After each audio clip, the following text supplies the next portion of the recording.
বারাণসী। কেউ বলে কাশী, কেউ বলে বেনারস। বাবা বিশ্বনাথকে যে যে নামেই ডাকুক না কেন, মন প্রাণ দিয়ে ডাকলেই হলো, তাই না? আমি গত 4 বছর ধরে বৈশাখ মাসে বেনারস যাচ্ছি বাবা বিশ্বনাথের মাথায় জল ঢালতে। এবছর নভেম্বর মাসে গিয়েছিলাম, কারণ বান্ধবী কাঞ্জা আর গার্গী দুজনে খুব জেদ করেছিল যে ওরা বেনারস যাবে, তাই জন্য নভেম্বর মাসে বেনারস যাওয়া হয়েছিল। আর সেই কারণে এই পাখিগুলোকে দেখতে পেয়েছিলাম নভেম্বর মাসে। এই হলো গার্গী আর এই হলো কাঞ্জা। লোকে বলে বেনারসের গঙ্গায় চান করলে নাকি পুণ্য অর্জন হয়, আর মণিকর্ণিকার ঘাটে নাকি শেষ কাজ যদি সম্পন্ন হয় তাহলে নাকি মোক্ষ পাওয়া যায়। আমি অত কিছু বিচার করে বেনারস যাই না, আমার ভালো লাগে তাই যাই। গঙ্গার আরতি দেখতে ভালো লাগে, ঘাটে বসতে ভালো লাগে, নৌকায় ঘুরতে ভালো লাগে, তাই যাই। যাই হোক, আর বোর করবো না, জার্নি শুরু করি। এই হলো বেনারস স্টেশন। আমাদের জার্নি শুরু হয়েছিল হাওড়া থেকে। গার্গী হাওড়া থেকে উঠেছিল আর আমি দুর্গাপুর থেকে ট্রেনে উঠেছিলাম। কাঞ্জা ডাইরেক্টলি বেনারসে ফ্লাইটে আসবে, ও ইউএস থেকে আসে। গধূলির অনেকটা আগেই আমাদেরকে অটো দাঁড় করে দিয়েছিল। ভোরবেলা 5টার পর যদি কখনো যাও তাহলে তোমাদের দশাশ্বমেধ ঘাট অবধি কিন্তু অটো টোটো কিছুই যাবে না, হেঁটে যেতে হবে। আমাদের হোটেল ছিল একদম গঙ্গার ধারে, তাই জন্য আমাদের গলির মধ্যে দিয়ে যেতে হলো হেঁটে হেঁটে। গার্গী বেচারা হায়রান ট্রলি টানতে টানতে। এই বিখ্যাত গলিতে টোটো অটো তো অনেক দূরের কথা, সাইকেল বা এই যে বাইক আছে সেগুলো পার হওয়াও খুব টাফ। যাই হোক, হোটেলে ফ্রেশ হয়ে আমরা বাবা বিশ্বনাথের মাথায় জল ঢালতে যাব। তো ততক্ষণ তোমরা ওয়েট করো।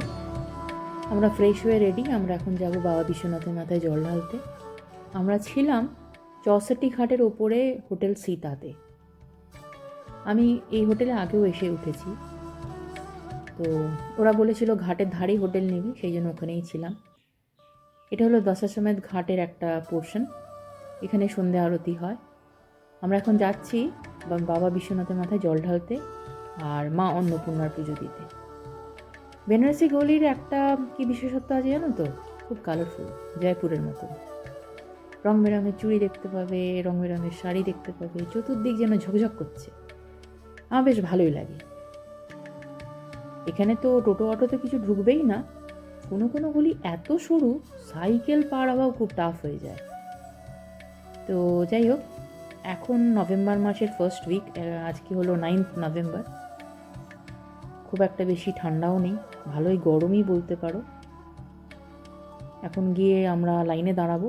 আমরা অনলাইন বুকিং করে যাচ্ছি না। আমাকে কাঞ্জা বলেছিল যে অনলাইন বুকিং করে চল, তো আমি অনলাইন বুকিং করিনি। প্রতিবার আমি আসি, আমি বললাম ভগবানের দর্শন করতে আসবি, একটু লাইনে দাঁড়াবি না? তো যাই হোক, পুজো টুজো দেওয়া হয়ে গেছে, এবারে তিলক লাগাবো, তারপর দশাশ্বমেধ ঘাটে আরতি দেখতে যাব। ততক্ষণে সন্ধে আরতির সময়ও হয়ে যাবে। ওদের সবার লাগানো হয়ে গেছে, ওরা পুজো দেওয়ার আগেই লাগিয়ে নিয়েছিল তিলক। পৌঁছে গেলাম দশাশ্বমেধ ঘাটে আরতি দেখতে। এখানে অনলাইন বুকিং করেও লোকেরা আসে। দেখবে চৌকির মতন, মানে তক্তার উপরে সাদা চাদর পাতা, দূরে দেখতে পাচ্ছ, ওইখানে অনলাইন বুকিং করে আসে। ওখানে পুজো দেওয়ার আলাদা সিস্টেমও আছে। আবার এই চেয়ারগুলোর পিছনে বেশ কিছুজন লোক দাঁড়িয়ে থাকে যারা রিসিট বুক নিয়ে, তারা তোমাকে ক্যাশ পয়সা দিয়েই সেখানে তোমরা বুকিং করে ওই জায়গাটাতে যেতে পারো। তো আমরা এই চেয়ারে বসেছিলাম ফ্রি অফ কস্ট। এবারে তোমরা আরতি দেখো, তারপরে বাকি কথা বলবো।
আরতি কমপ্লিট। আমরা এখন যাচ্ছি চাট ভান্ডারে, কাশি চাট ভান্ডার, সেখানে চাট খেতে।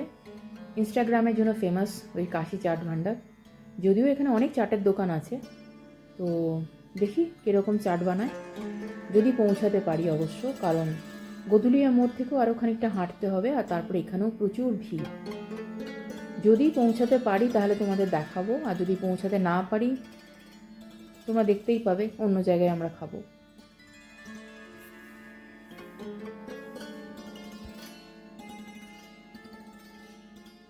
ওই দূরে হচ্ছে কাশি চাট ভান্ডার। এত ভিড় যে আমরা অত দূর পৌঁছাতেই পারলাম না, তাই জন্য আমরা হোটেল গঙ্গাতেই রাতের খাবারটা সারলাম। খাবার কিন্তু খুব ভালো ছিল। তোমরা যদি বেনারস আসো কখনো, এই হোটেলটাতে ট্রাই করতে পারো।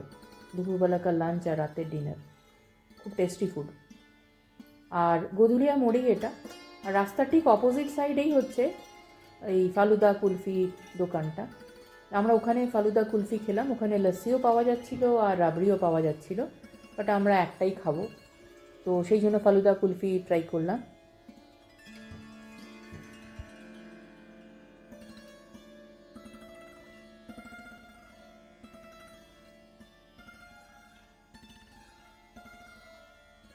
সে চাটের দোকান তো অজস্র, কিন্তু ঠিক চাটের দোকান পেতে একটুখানি সময় লাগে।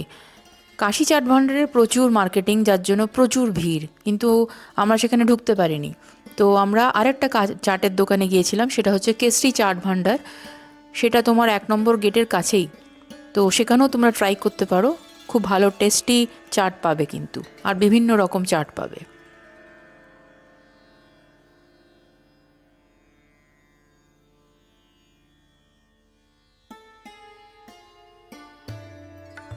1 নম্বর গেট দিয়ে পাগলা বাবা লস্যির দোকানে পৌঁছালাম। এখানে 40 টাকা করে লস্যি পাওয়া যায় 1 ভাঁড়, আর রাবড়িও খুব ফেমাস, ট্রাই করতে পারো। আর 2-3টে দোকানে এগোলেই দেখবে পান মশালার দোকান গুপ্ত, তো ওখানে পান মশালা জর্দা ওটা ফেমাস। আরতি দেখা কমপ্লিট, খাওয়া কমপ্লিট, এবারে হোটেলে ফেরার পালা। ঘাট দিয়ে ফিরছি, অপূর্ব দৃশ্য। ভোরবেলা 4টে, নৌকাওয়ালাকে বলা ছিল, সে এসে হাজির। আমরা সবাই রেডি হয়ে গেছি চানমান করে। আমরা এখন যাচ্ছি সকালবেলাকার আরতি দেখতে আস্সি ঘাটে, নৌকা দিয়ে। দেখতে থাকো। আমরা যে নৌকা করে আস্সি ঘাট গিয়েছিলাম, নৌকাওয়ালা আমাদের কাছ থেকে 1000 টাকা চেয়েছিল।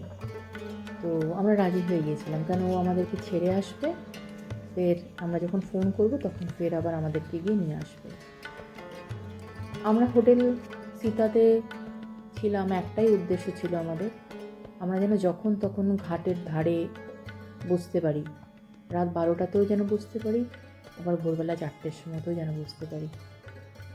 বেনারস গেলে ঘাটের ধারে যদি না বসো, তাহলে বেনারস গিয়ে সেই আনন্দটা হয়তো পাবে না। কখনো ট্রাই করো, যে কোনো হোটেলেই হোক না কেন ঘাটের ধারে ট্রাই করো, দেখবে ভালো লাগে। আমরা সবাই আরতি দেখতে যাচ্ছি।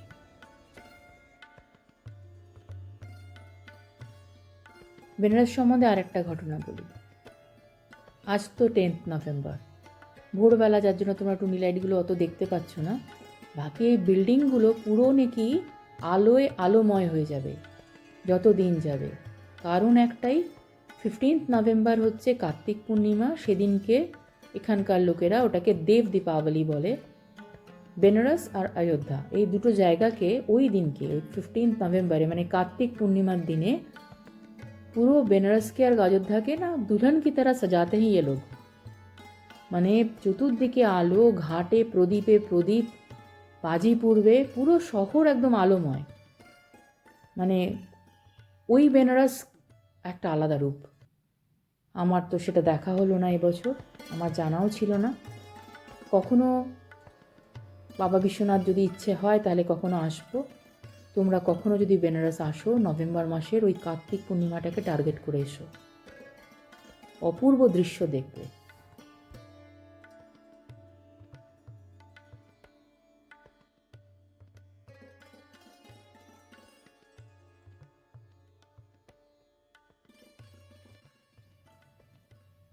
ব্রহ্ম মুহূর্তে সবাই চান করছে, পুণ্য স্নান, প্রদীপ ভাসাচ্ছে।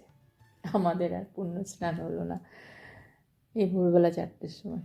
যাই হোক, আমরা পৌঁছালাম আশিঘাট। আশিঘাটের আরতিতে অত ভিড় হয় না। দশাশ্বমেধ ঘাটে সন্ধ্যা আরতিতে যেরকম ভিড় হয়, আশিঘাটে অত ভিড় হয় না, হালকা থাকে। খালি পৌঁছানোটাই টাফ। ভোরবেলা 5টা থেকে আরতিটা শুরু হয়, তো তার আগে পৌঁছে যেও। এখানেও সিস্টেম, বসার সিস্টেম হচ্ছে যে চেয়ারে পয়সা লাগে, 250 টাকা করে নিচ্ছিল ওরা, আর মাটিতে ফ্রিতে বসা যায়। খুব সুন্দর আরতি হয়। আমার এটা সেকেন্ড টাইম। দেখতে থাকো আরতি।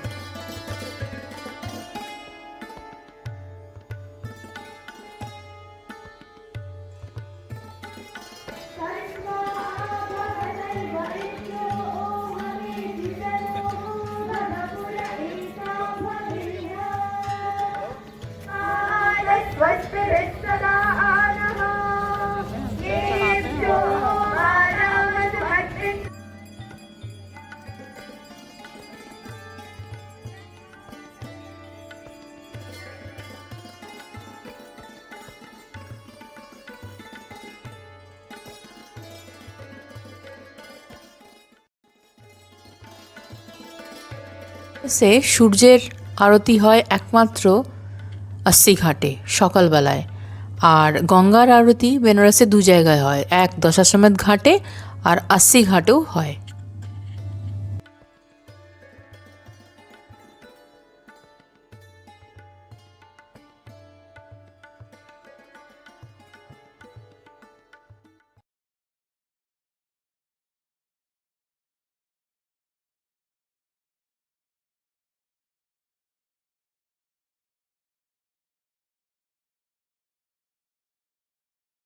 আরতি শেষ হলো।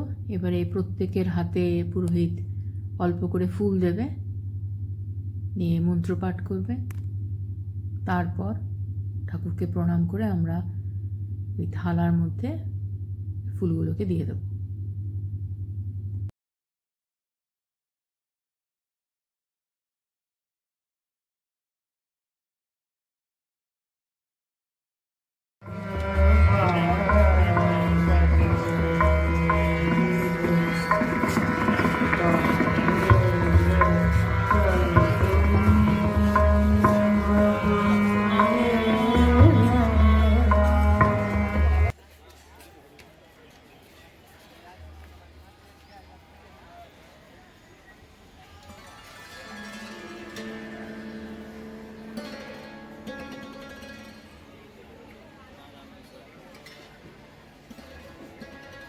বেনারসে গেলে না তুমি আনাচে কানাচে শিবলিঙ্গ পাবে দেখতে। মানে ভেবো না যে তুমি শিবের মাথায় জল ঢালতে গেলে শুধু তোমাকে বাবা বিশ্বনাথের মাথাতেই জল ঢালতে হবে, তা না। আর প্রত্যেকটা শিবই কিন্তু প্রতিষ্ঠিত। যাই হোক, এখানকার লোকেদের অনেক ভক্তি।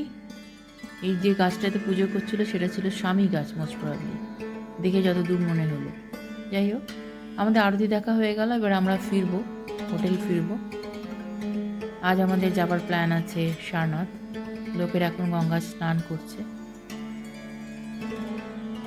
তো এই নভেম্বর মাসে আমরা এসেছিলাম বলেই আমাদের নৌকাতে ঘুরতে এত ভালো লেগেছিল। আমি যখন বৈশাখ মাসে আসি এতটা ভালো লাগে না, কারণ হাওয়াটা তখন খুব গরম থাকে। আর এখন বেশ ঠান্ডা ঠান্ডা হাওয়া, ভালো লাগছে। আর নৌকাওয়ালারা তোমার এই পাখিগুলোকে ডাকবে তো এবারে খাবার দেওয়ার জন্য, ওই জন্য আমাদেরকে একটুখানি মাঝগঙ্গাতে নিয়ে গেছে, যাতে পাখিগুলোকে ডাকা যায়। আর ওইখানে বোটটাকে একটু দাঁড় করিয়ে দেয়, নিয়ে তারপরে পাখিগুলোকে ডেকে খাবারগুলো দেওয়া হয়। একটা অন্যরকম অভিজ্ঞতা, কখনো করো, ভালো লাগবে।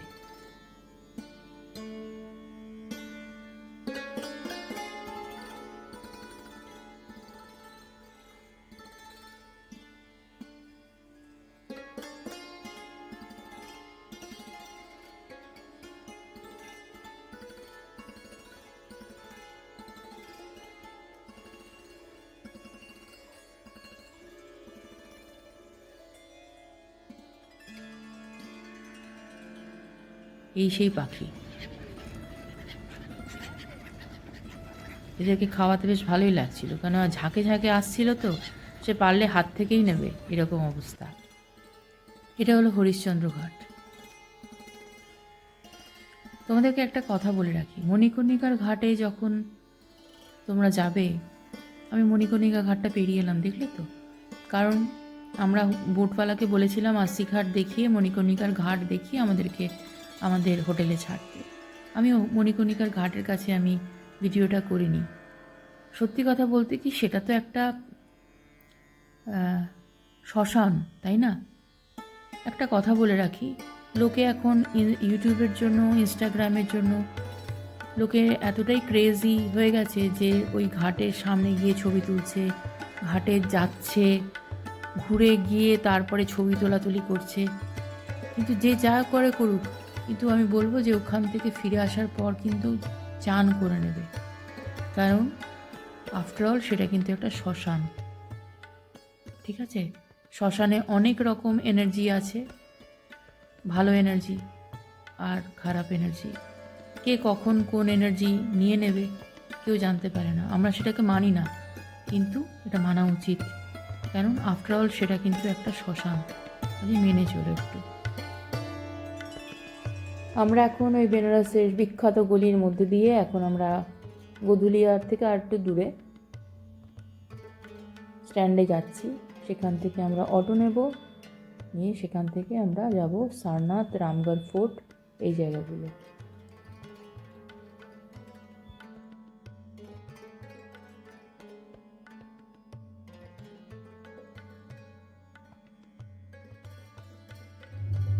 রামনগর ফোর্ট, এই ফোর্টের এন্ট্রি ফি হলো 40 টাকা। মোবাইল আর ক্যামেরা নিয়ে তুমি ঢুকতে পারো, বাট ফটোগ্রাফি এলাও না, গ্রাউন্ড এলাও। ফোর্টটা তৈরি করে রাজা বলবন্ত সিং 1750 সালে। আমরা এখন যাচ্ছি গঙ্গার ঘাট দেখতে। এটা গঙ্গা নদীর তুলসী ঘাট যেটা আছে তার ঠিক অপোজিট সাইডেই এই ফোর্টটা।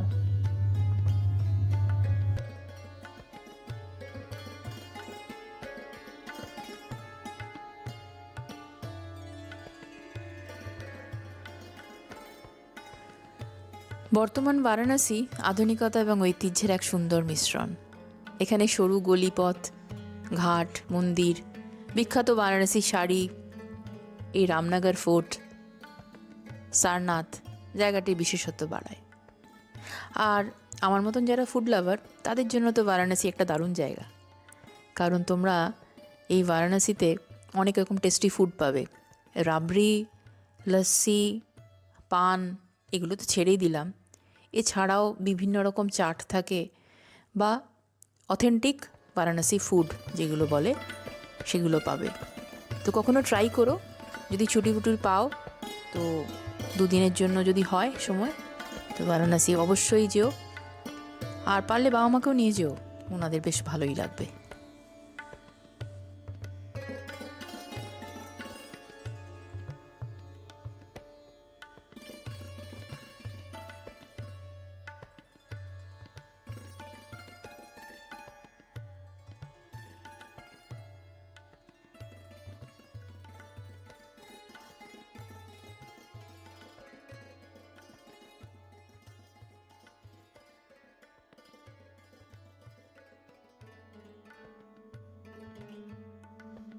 রামনগর ফোর্ট গেলে শিবপ্রসাদের এই লস্যি খেতে কিন্তু ভুলবে না একদম, কারণ যদি রেটিং দিতে হয় 10-এর মধ্যে, আমি একে কিন্তু 10-এ 10 দেবো, কারণ এর লস্যি এতটাই ভালো লেগেছে।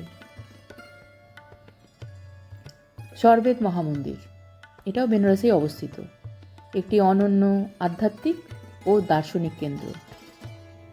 এটি প্রধানত সরবেদ গ্রন্থের জ্ঞান এবং তার চর্চাকে উৎসর্গ করে নির্মিত। সরবেদ একটি প্রাচীন বৈদিক গ্রন্থ যা আধ্যাত্মিকতার গভীর রহস্য ও মানব ও আত্মার মুক্তির পথ নিয়ে আলোচনা করে। এই মহামন্দিরের স্থাপত্য এক অসাধারণ শিল্পকর্ম। এই মন্দিরে কোনো বিগ্রহ নেই, এক কথায় বলা যায় এটি একটি মেডিটেশন সেন্টার, যেখানে একসঙ্গে 20,000-এর বেশি লোক বসে মেডিটেশন করতে পারবে।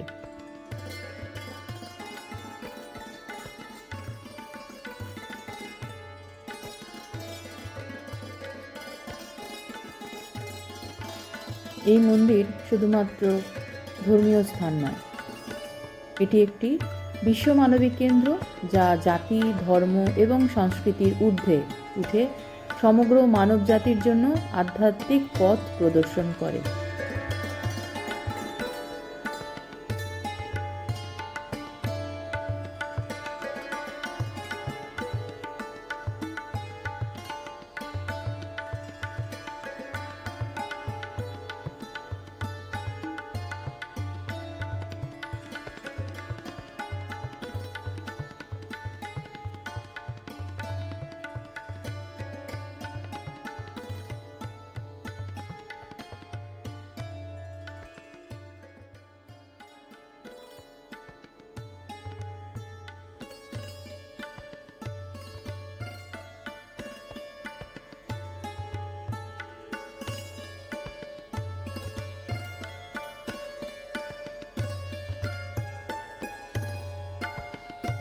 পৌঁছালাম সারনাথ।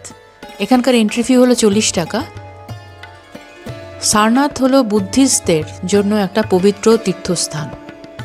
গৌতম বুদ্ধ বৌদ্ধগয়াতে জ্ঞান লাভের পর এখানেই উনি প্রথম এসেছিলেন। 5 জন শিষ্যকে এখানেই ধর্মজ্ঞান দিয়েছিলেন। এটা হলো ধামিক স্তূপ। এর উচ্চতা হলো 43 মিটার। সারনাথে অনেক কিছু দেখার আছে। আমাদের অশোকা পিলারও সারনাথেই আছে, কাজেই হাতে সময় নিয়ে সারনাথ অবশ্যই যাবে।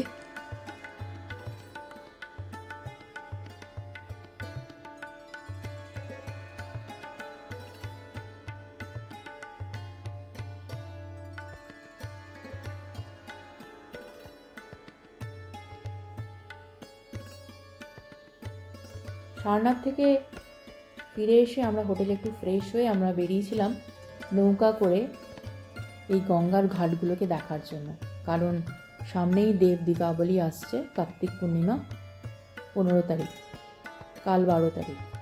তো বেনারসকে খুব সুন্দর করে সাজাচ্ছে। এই আলোর বেনারসকে দেখার জন্য আমরা বেরিয়েছিলাম। আমাদের বেনারসের জার্নি এবারের মতন এখানেই শেষ হলো। কাল আমরা সবাই বেরিয়ে যাব। আমি আর কাঞ্জা বেরিয়ে যাব বৌদ্ধগয়া, আর গার্গী কলকাতা ব্যাক করবো, স্কুল আছে। আশা করি তোমাদেরকে অনেকগুলো ইনফরমেশন আমি দিতে পেরেছি বেনারস সম্বন্ধে। যদি ভালো লাগে ভিডিওটা অবশ্যই একটু শেয়ার করো আর সাবস্ক্রাইব করো, আর লাইক করতে একদম ভুলো না। আবার পরের ভিডিওতে দেখা হবে। ভালো থেকো, সুস্থ থেকো।